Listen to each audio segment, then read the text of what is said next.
He tossed me his Bentley keys. I repossessed his car and company. The fog in Silicon Valley doesn't roll in like it does in the movies.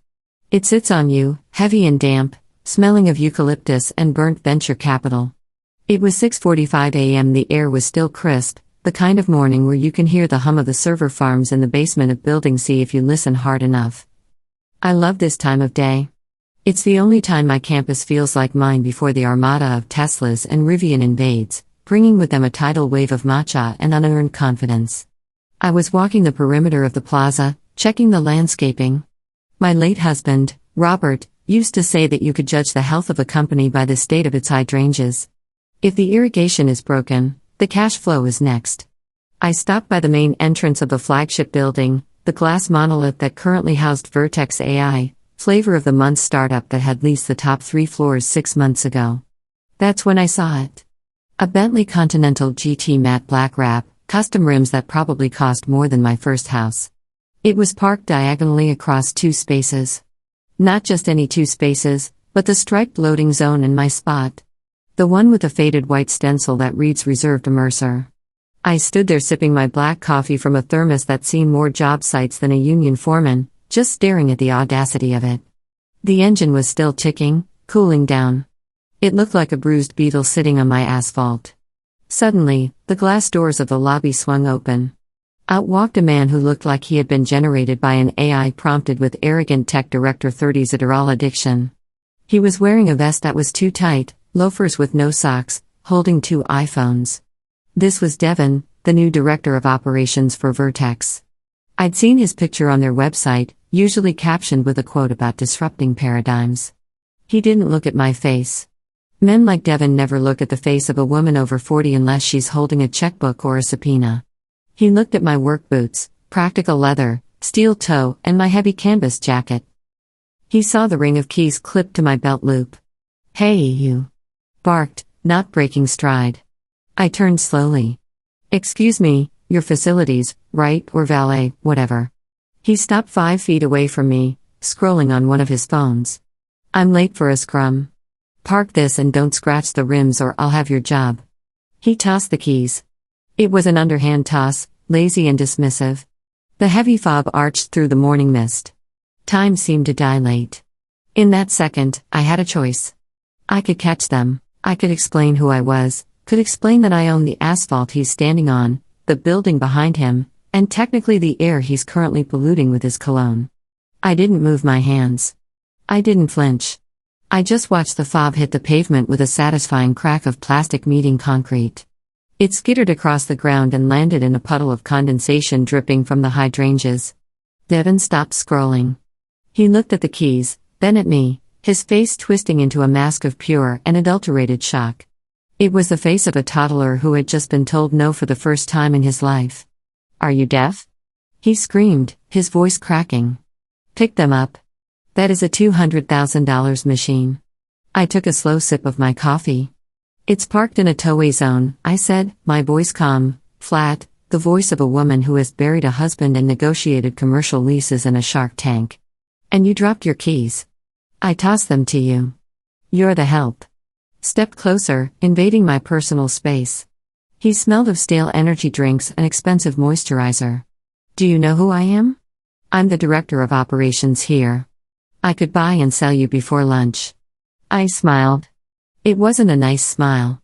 It was the smile of predator watching a gazelle limp.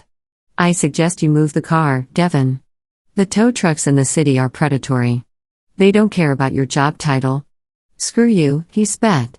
He bent down, snatched his keys out of the puddle and wiped them on his pants. "I'm leaving it there. Touch it and I sue. I'm going to call the management company and have you fired by noon. What's your name?" "Karen." "Brenda." "Ava," I said softly. "Well, Ava, start updating your resume. You're done." He stormed back into the building, leaving the Bentley straddling the lines, a black monument to his ego. I stood there for a moment, listening to the automatic doors slide shut. Heart wasn't racing. My hands weren't shaking. In fact, a cold crystalline clarity had settled over me. He thought I was the help. He thought I was a ghost in the machine of his success. By the way, if you want to see how a middle-aged widow dismantles a tech bro piece by piece, Hit subscribe and maybe drop a like. It really motivates the team to keep digging up these stories. And trust me, the tea I'm about to spill is piping hot. But seriously, do it now, cause once the legal subpoenas start flying in later chapters, you won't want to miss a notification. Okay, back to the carnage. I pulled out my phone. I didn't call the tow truck. Not yet. That would be too easy. That would be a skirmish, and I was planning a war. I opened the Notes app and started a new file. I titled it Project Bentley. I walked to the service entrance, swiped my master key card, the one that grants access to every door, every server room, every mechanical shaft in the complex, and made my way up to my office. It's on the 4th floor, tucked away behind the mechanical rooms. It's modest, no glass walls, no bean bags, just a solid oak desk, a view of the entire plaza, and a safe containing the original deeds to the land. From my window, I looked down at the Bentley. It was a stain on my property, but it was also a gift. Devin had just handed me the one thing I needed to clean house. A reason. He thought he was the king of the castle because he rented the throne room. He forgot about the landlord who owned the stone. I sat down, opened my laptop, and pulled up the lease agreement for Vertex AI. It was a thick document negotiated 3 years ago by their former CFO, a man named Marcus, who was decent, careful, and now apparently gone. I scanned the pages until I found what I was looking for. Section 14. See Parking Easements and Asset Conduct. My eyes scanned the legalese. A slow warmth spread through my chest. Oh, Devin, you didn't just park in my spot. You parked in a breach of contract. To understand why the Bentley was the nail in the coffin, you have to understand the corpse. Vertex AI moved in 8 months ago. Back then, they were different. They were run by a CFO named Marcus and a CEO who was a brilliant, quiet engineer. I liked Marcus, understood that a commercial lease wasn't a suggestion. It was a Bible. We signed the paperwork over a bottle of Panino in a conference room that smelled of lemon polish. He respected the building. He respected the history.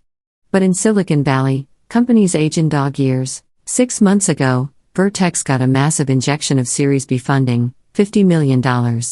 With that money came the bloat. Marcus was transitioned out for not being aggressive enough. Quiet engineer CEO was pushed to a figurehead role, and in walked the growth hackers. The atmosphere of building has shifted overnight. The lobby, which I had designed with mid-century modern minimalism, teak wood, soft lighting, silence, was suddenly infested with neon signs that said things like hustle harder and move fast and break things. They literally broke things. They broke the automatic blinds. They broke the coffee machine in the lobby. Scuffed the limestone floors with electric scooters. They insisted on riding indoors. I tolerated it. I cashed the checks. The rent was exorbitant and they paid on time. But money doesn't buy manners, and it certainly doesn't buy class. Around 10 a.m., a few hours after the COS incident, I went down to the shared cafe on the ground floor. This is a space I heavily subsidize to keep the tenants happy. High-end espresso, local pastries, the works, who's standing in line behind a cluster of Vertex employees.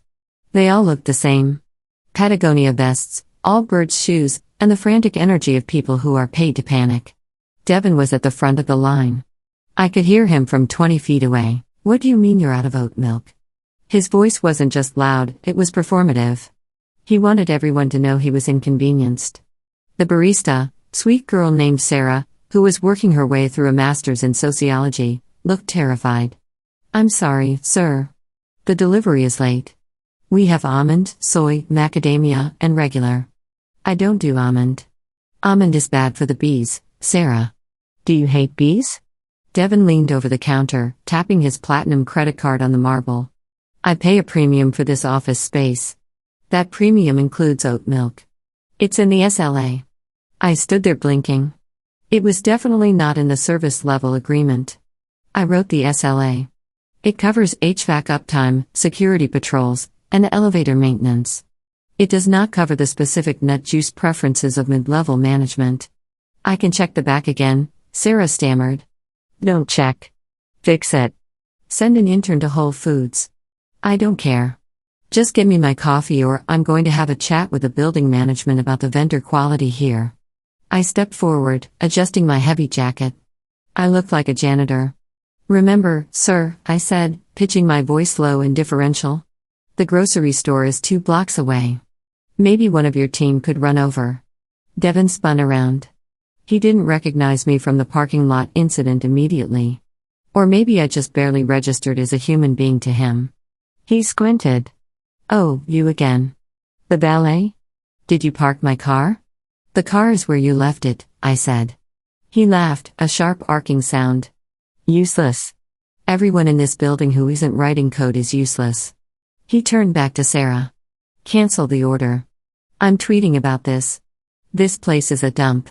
He stormed out, his entourage trailing behind him like pilot fish following a shark. A junior employee from Vertex, a young woman with tired eyes and a hoodie that looked 3 sizes too big, lingered at the counter. She looked at me, then at the door where Devin had vanished. I'm so sorry, she whispered to Sarah, dropping a $5 bill in the tip jar. Then she looked at He's a lot. HR has a file on him the size of a dictionary, but he brings in the revenue. So, she shrugged, looking defeated. That guy is a walking lawsuit waiting to happen. Is that so? I asked, keeping my tone casual. Shame. The building is usually so quiet. Yeah, well, she sighed, grabbing her black coffee. Enjoy the quiet while you can. Is trying to get the board to approve a campus takeover. He wants to turn the courtyard into a pickleball court. She walked away. I stood there freezing. The courtyard. My courtyard. The one with the Japanese maples my husband planted with his own hands 20 years ago. The one designed for meditation and quiet reflection. Pickleball. The rage that flared in my stomach wasn't hot. It was cold liquid nitrogen. I looked at Sarah. I'll have a black coffee. Sarah. Don't worry about him. He's awful, Mrs. Mercer. Sarah whispered. She knows who I am. She's one of the few who does. He treats everyone like dirt. Dirt is patient. Sarah, I said, taking the cup. Dirt eventually covers everything. I took my coffee and walked back to the elevators. I had amused curiosity before. Now I had a mission. Pickleball courts over my dead body. I needed to go back to the lease. Needed to see exactly how much rope Marcus had left in that contract. And I was going to use every inch of it to hang Devin's career. 2 days later, the sound of jackhammers woke the campus up at 7 a.m. I wasn't in my office yet. I was inspecting the irrigation lines on the south lawn. I heard the racket echoing off the glass facades and felt the vibration in the soles of my boots. Construction requires permits. Construction requires approval. Construction requires me. I hadn't approved anything. I drove my golf cart. Yes, I have a golf cart and I look ridiculous in it, but it's efficient. Around the corner to the guest parking lot, there they were. 3 white vans marked Quick Charge Solutions. A crew of guys was tearing up the pristine asphalt of the guest lot, not the tenant lot, the guest lot, and trenching through a bed of ornamental grasses to lay conduit. Devin was standing there pointing at a blueprint on an iPad, wearing a hard hat that looked pristine. I parked the cart and walked over. The destruction was visceral. They had severed the root systems of 3 mature agapanthus bushes. They were drilling directly into a retaining wall that I knew for a fact contained the main fiber optic trunk for the entire campus. Stop! I yelled, waving my arms. Shut it down. The foreman looked up, saw a crazy lady in a canvas jacket, and hesitated. Jackhammers wound down. Devin turned slowly. He rolled his eyes so hard I thought they'd detach. Oh my God, you again. Are you stalking me? Do you not have toilets to scrub? You cannot dig here, I said, ignoring the insult. This is a guest lot, and that wall contains the fiber lines for Building B. If you drill through that, you knock out the internet for the medical research firm next door. They are doing live clinical trials. Relax, Grandma. Devin sneered. I'm installing private EV chargers for the execs. We need dedicated superchargers. I don't care about the medical nerds. I care about charging my taken in 20 minutes. Did you get a permit? I asked, did you get landlord approval? I am the landlord, basically, he scoffed. Vertex pays 60% of the rent in this park. I own this place. Now get out of my way before I call security. I'm security, I muttered. He had already turned back to the foreman. Keep drilling. If she bothers you again, Spray her with the hose. I stepped back. I took a photo of the trench. I took a photo of the severed roots. I took a photo of the quick charge van license plates. Then I walked away. He wanted to play. I own the place. Fine. That evening, there was a monthly tenant mixer in the main lobby. Usually, I skip these. It's a lot of cheap Chardonnay and business card swapping. But tonight, put on a blazer over my work clothes, my version of formal wear, and went down. The lobby was loud. Vertex had taken over the event naturally. They had brought in a DJ who was playing EDM at a volume that made the windows rattle. Devin was in the center of a circle of young admirers holding a glass of champagne like a scepter. I drifted to the edge of the circle, nursing a sparkling water. So I told the old hag Devin was shouting over the bass drop, counting the morning's events, that if she wants to stop progress, she can go work at the library. We're taking over the whole lot soon anyway. I'm going to pave over that stupid garden in the back and put in a drone landing pad. The group laughed, a sycophantic laugh. But what about the lease? Someone asked. Doesn't the landlord have say? Devin scoffed. The landlord is some shell company. Mercer Holdings. Probably some absentee boomer living in Florida. We don't care as long as the check clears. I haven't even read the lease. Why would I? We're Vertex. We do what we want. I haven't even read the lease. The words hung in the air like a beautiful shimmering target. He hadn't read it. He didn't know about the easement clauses. He didn't know about the quiet enjoyment stipulations. And he certainly didn't know about Section 22, material alteration of premises and asset forfeit. I smiled. Was the first genuine smile I'd had in days. I turned to leave and Devin caught my eye. He winked a mocking, arrogant wink. Enjoying the free booze, janitor, he mouthed. I raised my water glass to him. Cheers, Devin. Drink up. I went back to my office. It was 9 p.m. I called Lydia. Lydia is my external compliance officer. She's a chain-smoking ex-building inspector who hates everyone, but she hates code violations the most. Lydia said when she picked up, I have a job for you. Is it that tech company? She rasped. It is. Did they break something? They're drilling into the fiber meant to install unauthorized high-voltage chargers in a common area. I said, silence on the other end. Then the sound of a lighter flicking. A deep inhale. I'll be there at 6 a.m., Lydia said. Bring the blueprints. I'm going to bury these idiots in red tape. Oh, Lydia, I said, watching the party lights pulse below my window. It's not just red tape. We're building a dossier. Lydia arrived as promised, looking like a noir detective who had given up on solving murders to focus on zoning laws. She wore a trench coat despite the California sun and carried a clipboard that looked like a weapon. She didn't look at me. She looked at the trench in the asphalt. Unshielded conduit, she mumbled, kicking a piece of plastic pipe. Less than 18 in of cover. No warning tape. This is a fire hazard, a trip hazard, and an insult to the National Electric Code. Document it, I said, holding the tape measure. For the next 3 days, we became invisible shadows. We didn't confront Devin. We didn't yell. We just watched and we wrote. The dossier began to grow. It wasn't just the parking or the chargers. When you start looking at company run by people who think rules are for legacy industries, you find rot everywhere. Violation 1, unauthorized subletting. We found a startup selling crypto mining heaters operating out of a supply closet on the 3rd floor. Devin was charging them rent in Bitcoin. That's a direct breach of the exclusivity clause. Violation 2, fire code. They had blocked the emergency exit in the west wing with a foosball table and a pallet of soil. Lydia actually cackled when she saw that. If there's a fire, she rasped. Die screaming over who gets the goalie. Violation 3, noise pollution. The medical research firm next door, my best tenant, who pays 5 years in advance, filed a formal complaint. Apparently, Vertex's creative brainstorming sessions involved a subwoofer that was vibrating the microscopes in the lab. They think this is we work, Lydia said, snapping photos of a creditor plugged into a surge protector that was daisy-chained to 3 other surge protectors. Think they are in a frat house? They don't realize you're the owner. Why haven't you told them? I looked at the photo of the creditor. Because if I tell them, they'll just apologize and try to pay a fine. They'll try to charm me. I don't want an apology, Lydia. I want them out or I want them broken.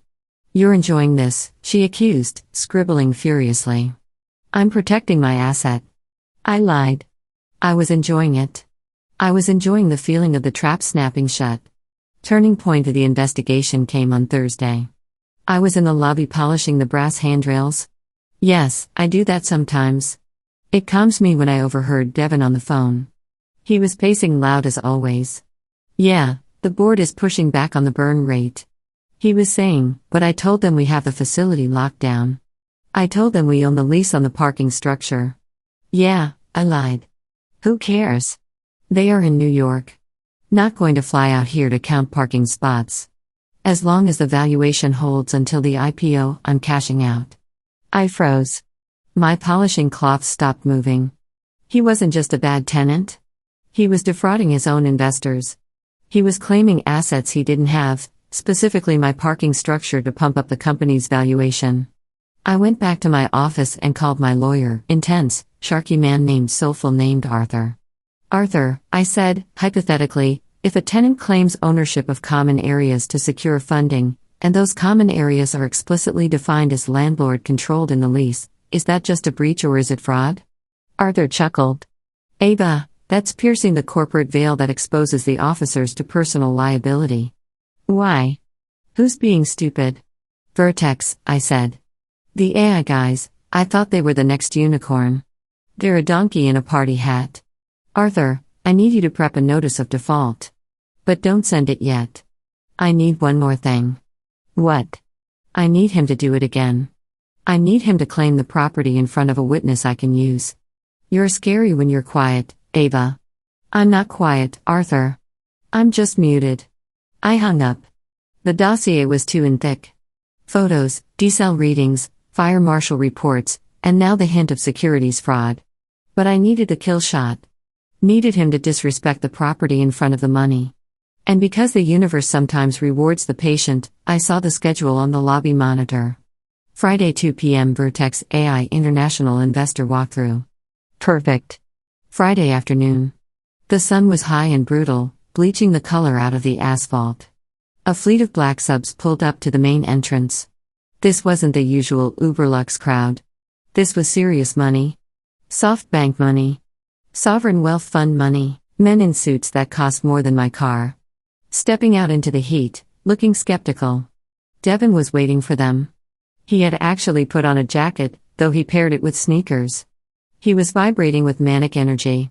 Welcome, gentlemen. Welcome to the Vertex campus, he announced, spreading his arms wide as if he had built the place himself with a trowel and mortar. I was nearby, trimming the hedges near the entrance. I wasn't hiding. Wanted to hear. As you can see, Devin gestured to the main building. We have fully integrated the facility into our workflow. We have plans to expand into the North Wing next quarter. He didn't have plans. He didn't even have an option to renew. One of the investors, a stern older man with silver hair and a German accent, pointed to the parking lot, specifically to the spot right in front. My spot. The Bentley was there again, parked diagonally. Again, very impressive, the German said. But parking is tight in the valley. Yeah. Do you have secured allocation? Oh, absolutely. Devin laughed, clapping the man on the back. See that Bentley? That's my spot. We control this entire front lot. We have priority easement. The landlord basically reports to us. He saw me then. I was holding hedge clippers standing 10 feet away. The German looked at me then at Devin. And the staff, Devin sneered. Part-time janitorial. Hey you. Brenda snapped his fingers at me. Snapped his fingers. Get these leaves off the walkway. We're trying to have a meeting here. And honestly, try to look a little more presentable when we have guests. You look like you slept in a dumpster. The investors chuckled nervously. It was an ugly moment, a power flex at the expense of the weak. I looked at Devin. I looked at the German investor. I looked at the Bentley. I'll get right on that, I said. My voice was devoid of emotion. Good. Chop chop, Devin said, turning his back on me to lead the group inside.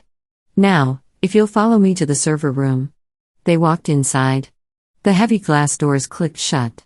I stood there for a long beat. The sun beat down on my neck. I felt the weight of the hedge clippers in my hand. Humiliation is a funny thing. If you let it sit, it rots you. But if you refine it, if you distill it, it becomes fuel. High octane, clean burning fuel. It called me a janitor in front of his financiers. He had claimed my property as his own, and he had parked in my spot after being warned. I took out my phone. I didn't open the Notes app this time. I opened my contacts. I scrolled past Arthur Lawyer and Lydia Code. I tapped a number I hadn't used in 2 years. Not since a drunk driver abandoned a sedan in the loading dock. Frank's towing in recovery. A voice grunted. Sounded like gravel in a blender. Frank, it's Ava Mercer. Mrs. Mercer, long time. What can I do for you? Need a jump?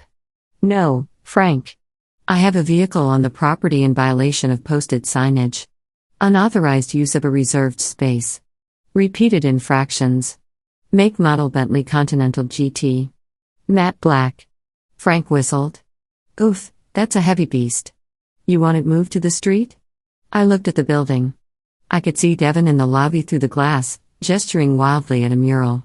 No, Frank, I said, I don't want it on the street. I want it impounded. I want you to take it to your lot in East San Jose. The one behind the junkyard. That's a hell of a retrieval fee, Mrs. Mercer. The owner is going to be pissed. The owner is currently busy lying to investors. Frank, can you be here in 10 minutes for you? I'm already turning the key. I hung up. I clipped the phone back to my belt. I went back to trimming the hedges. I wanted the edges to be sharp, razor sharp, just like the clause I was about to enforce. Let's talk about lease agreement section 14. Subsection D, paragraph 3. My husband, Robert, was a kind man, but he was also a paranoid man.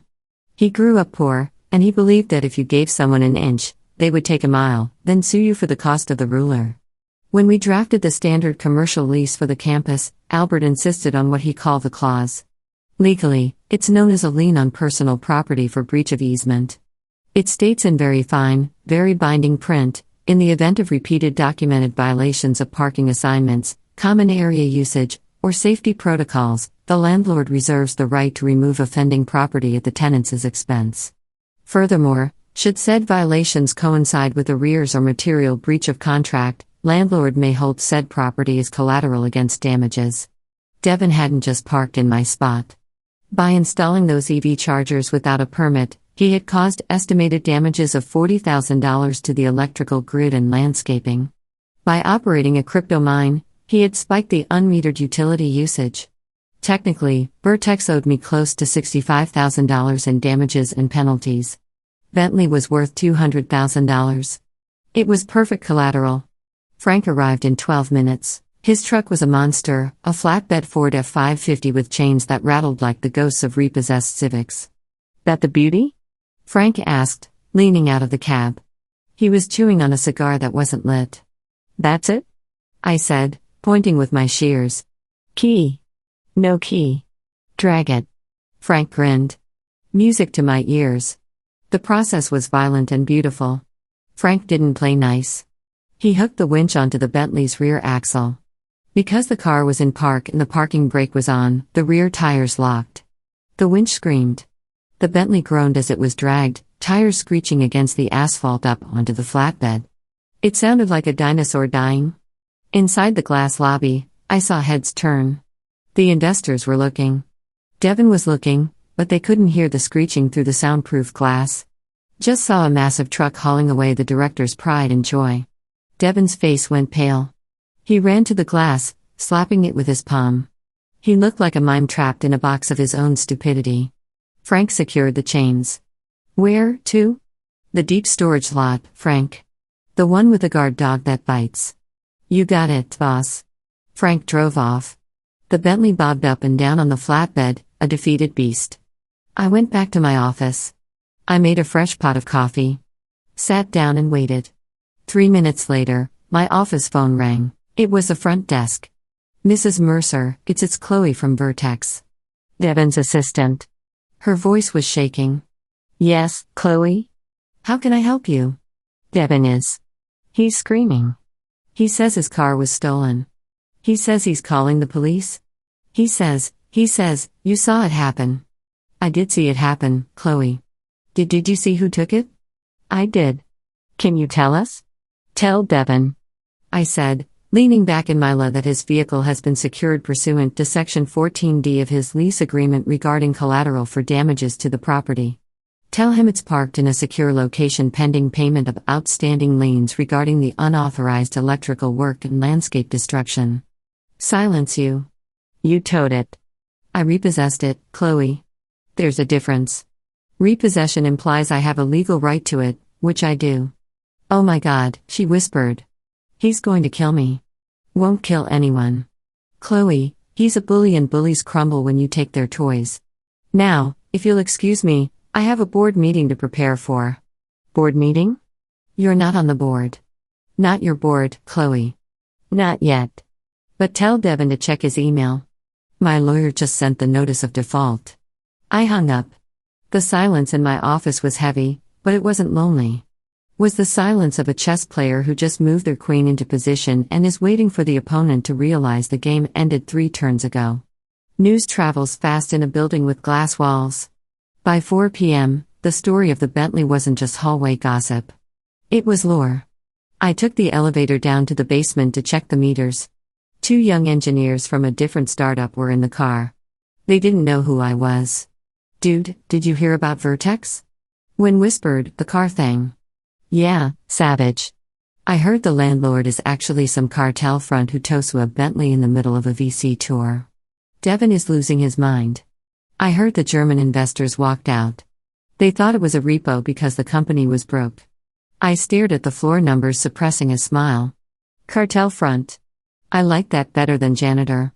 The ecosystem was turning. Devin's power came from the illusion of invincibility. Was the guy who broke rules and won. But when you break rules and lose, you're just a liability. When I got back to my desk, I opened the dossier.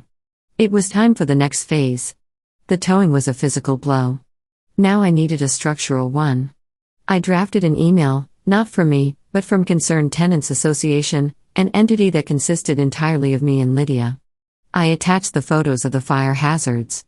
I attached the decel readings, attached the log of the unauthorized crypto mining, and I sent it to the general inquiry inbox of Vertex's parent holding company, a massive conglomerate based in New York called Onyx Capital. Subject: Risk Assessment/Liability Exposure at Silicon Valley Campus. It was dry. It was boring. It was deadly. Corporate boards don't care about feelings. They care about liability. If a fire starts because of a blocked exit, they get sued. If the power grid blows because of a crypto mine, they get sued. Saturday passed quietly. Devin was reportedly working from home, probably because he didn't have a car. Monday morning, the phone rang. It wasn't Chloe. It was a 212 area code. New York, Miss Mercer, a woman's voice. Crisp, efficient. This is Alina Vance, General Counsel for Onyx Capital. Hello, Miss Vance. We received some disturbing documentation regarding our portfolio company, Bert XAI. We understand you own the property. I do. We're seeing reports of lease violations, unpermitted construction, and a vehicle seizure. The vehicle was collateral for damages, I said smoothly. Standard procedure, right? Well, Miss Mercer, we are flying a team out on Wednesday. We are conducting an emergency audit of the Vertex leadership. We would like to invite you to sit in. Need to understand the extent of the liability. I'd be happy to help, I said. I can have the conference room prepped. Thank you. And Miss Mercer? Yes. Is the building actually safe or should we bring hard hats? The building is safe, Miss Vance. The tenant is the hazard. Understood. See you Wednesday. The trap was fully sprung. They weren't coming to defend Devin. They were coming to cut out the rot. And they were inviting the surgeon to the table. I spent Tuesday prepping. Didn't wear my work boots. I went to my closet and pulled out the armor I hadn't worn since Robert died. A tailored Armani suit, charcoal gray silk blouse, heels that clicked with the authority of a gavel. I walked the property one last time. The spot where the Bentley had been was empty. The oil stain was still there, but I'd scrubbed that out later. I saw Chloe, the assistant, outside smoking a cigarette. She looked exhausted. Mrs. Mercer, she stared at me. Had never seen me in a suit. Hello, Chloe. You look different. I'm attending a meeting, Chloe. She looked at the building, then back at me. A dawn of realization crossed her face. The board meeting, the one Devin is freaking out about. That's the one. She took a drag of her cigarette, then dropped it and crushed it under her heel. He's in there prepping slides about synergy. He thinks he can talk his way out of it. He can't, I said. Chloe looked at me and for the first time. She smiled. Good luck, Mrs. Mercer. Give him hell. I don't intend to give him anything, Chloe. I intend to take it all back. The conference room on the top floor of the Vertex building has a view of the Santa Cruz Mountains. It's a beautiful room. I know because I chose the table. A 20-foot slab of reclaimed walnut. At 10 a.m., the room was full. 3 suits from Onyx Capital sat on one side. Alina Vance was there looking like a shark in Prada. Evan sat at the head of the table looking like a man who had slept in a dryer. He was sweating. His tie was loose. I walked in last. The silence was absolute. Devin looked up. Confusion washed over his face. He opened his mouth, likely to tell me to empty the trash or bring more water. Then he saw the suit. He saw the briefcase. He saw the way Alina Vance nodded to me with respect. What is she doing here? Devin asked, his voice thin. This is a closed board meeting. Security. Sit down, Devin. Alina said, not looking up from her iPad. Miss Mercer is here at our request. She is the property owner and our largest secured creditor at the moment. Devin's jaw dropped. Creditor. She's the facilities manager. I own the building, Devin, I said, taking the seat directly opposite him and then land in the parking lot. I placed my folder on the table. Let's begin, Alina said. Devin tried. God, he tried. Launched into a slide deck about pivot points and disruptive scaling. He used words like ideation and paradigm. He waved his hands. He sweated. The board watched him with dead eyes. Devin Alina interrupted him mid-sentence. Skip to the operations budget. We show a $60,000 variance in facilities costs and illegal notice regarding a lien. That Devin pointed at me. That is harassment. This woman has a vendetta. She stole my car. He's trying to sabotage the company because I didn't tip her or something. It's insane. I'm filing a police report. Alina turned to me. Miss Mercer. I stood up. I didn't plug in a laptop. I didn't use slides. I opened my folder and slid a single photo across the walnut table. It was a photo from the first violation. The time-stamped image of the Bentley parked in the reserved spot next to the quick charge van tearing up the guest lot. This is a photo taken 3 weeks ago. It shows unauthorized construction that violated the city's easement on fiber optic lines. That construction risked shutting down the medical trials next door. The fines for that alone are $10,000 a day. I slid another document. This is the police report for the noise violation. And another, this is the fire marshal citation for the blocked exits. And finally, the lease. And this, I tapped the document, is the lease agreement. Section 14. Devin claims he owns the parking lot. He does not. He claims he has approval for expansion. He does not. In fact, due to the material breach of contract caused by the structural damage to the parking lot, the lease is currently voidable at my discretion. I looked at Devin. He was shrinking. He looked smaller than he had ever looked. I am not here for damages, I said to the board. I don't need your money. I have plenty. I am here because this man is a liability to my asset. He treats this campus like a fraternity. He abuses staff. He lies to investors and he parks. I paused for effect in the wrong spot. The car. Devin sputtered. You stole my car. I repossessed collateral. I corrected. As is my right under the contract you signed, but didn't read. Alina Vance looked at the documents. She looked at Devin. Then she closed her iPad. Thank you, Miss Mercer, Alina said. Clarifies things. She turned to Devin. Devin, active immediately. You are placed on administrative leave pending a formal termination review. Please hand over your badge and your company devices. You can't do this. Devin screamed, standing up. I built this. I am Vertex. You are a tenant.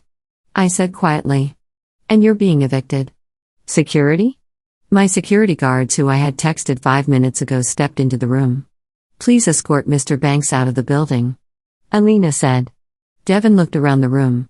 No one made eye contact. He looked at me last. There was no arrogance left. Just fear. My car, he whispered. Where is my car? Talk to Frank, I said. The walk of shame is a long-standing corporate tradition, but I've never seen one quite like this. Devin was escorted out of the building he thought he owned, carrying a cardboard box that contained a fake succulent and a World's Best Boss mug that he had definitely bought for himself. He was flanked by 2 of my largest security guards, guys who usually spend their day politely asking delivery drivers to move. Today, they looked like executioners. I walked out behind the board members. We stood on the steps of the plaza. The fog had burned off. The sun was shining. The air smelled of jasmine and justice. Devin stopped at the curb. He looked left. He looked right. He was looking for a ride, but he had no phone company property seized. He had no car impounded. Then the sound of a heavy diesel engine rumbled around the corner. It was Frank, but he wasn't bringing the Bentley back. He was towing a Tesla Model X, one of the Vertex company cars that had been parked in the fire lane. The driver, Frank's cousin this time, slowed down as he passed the entrance. He saw me standing on the steps in my suit. He saw Devin holding his box. Boss. The driver yelled out the window, looking at me. We got the list. Which ones are we grabbing next? I pointed at the line of Vertex company cars parked illegally along the red curb. All of them, I said. Start with the ones blocking the hydrant. Devin let out a sound that was half sob, half scream. That's the sales fleet. Not anymore, I said. I walked down the steps, asked the board members who were watching with a mix of horror and respect, and stopped in front of Devin. You know, I said, my voice low just for him. If you had just picked up the keys, if you had just said sorry and moved the car, none of this would have happened. He looked at me with wet red eyes. You're a monster. No, Devin, I said, checking my watch. I'm a landlord and you're trespassing. I turned to the security guard, remove him from the property. I watched them walk him to the edge of the campus, to the public sidewalk where the real world began. He looked small. He looked like just another guy in a vest who thought he was the main character, only to realize he was just an extra in someone else's movie. Alina Vance walked up beside me. She offered me a cigarette. I don't smoke, but I took it.